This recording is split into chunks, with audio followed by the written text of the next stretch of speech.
What's up, guys? So there have been some rumors about the next generation of iPhone 14 getting M1 chip, and overall people speculating about iPhone getting M1 chip, and I'm here to tell you that this is not happening. And there are actually quite a bit of reasons behind that. So, to the point.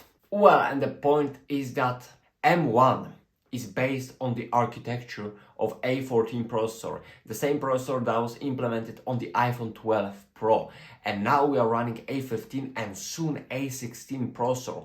So Apple will not go back to the generation and implement something that was based on the A14 processor when we are almost getting A16. It doesn't make sense. It's like going backwards, which Apple never does when it comes to Apple Silicon. They always go forward. And yes, even though M1 processor is more powerful than A15, there's no question about that. It's based on the older generation, and Apple always implements the newest silicon to their iPhones, and then based on that silicon they create more core version of that processor in the form of M. So now we are gonna get M2 processor, which may be based on either A15 or A16. And if you think that this is the reason it will go to an iPhone, well, there is one big problem, and that problem is actually big because it's about the size. And you gotta realize that M1 has 8 cores CPU, 8 core GPU, and now M2 is rumored to even have 10 cores GPU. So it's overall a bigger chip, a chip that requires more energy, more voltage.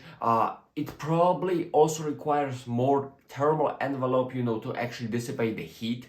So it could go to the iPad Pro because it was big enough. It could go to Max, it could go to iPad Air, but with iPhone being so small, that chip is bigger. So there will be a lot of difficulties putting that thing in. And also, you gotta ask yourself, do you really need the power of M1 or M2 in your iPhone? A15 and then A16 are so far ahead already.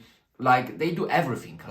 The devices are perfectly smooth, the cameras are improving, everything is going perfect with the amount of cores there is. So what's the point of actually going to the M processor if it's gonna require putting that big chip, probably trading the battery size, and you need a bigger battery? So there are tons of problems when it comes to placing that chip, and that is why M1 or M2 simply cannot go into iPhone, because it's too big and it's designed for bigger devices.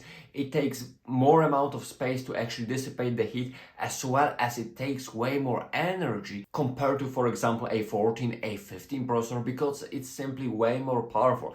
And with power comes great responsibility. Therefore, the responsibility is the energy. Right now, we are all being about the battery life and efficiency, and with that power of M1 or M2 put into iPhone, well, the batteries would have to be smaller, even if it was somehow possible to put that chip into iPhone, and the whole purpose would be just wasted. You would get way less battery life compared to the current iPhones, and the extra power wouldn't make literally any difference whatsoever. So, hope you did enjoy that simple explanation of the M1 chip and iPhone, the next iPhone generations. If you did, I would really appreciate the like button. If you like the content, hey, why not go ahead and subscribe? And yeah, have a great day, you all. Until next time.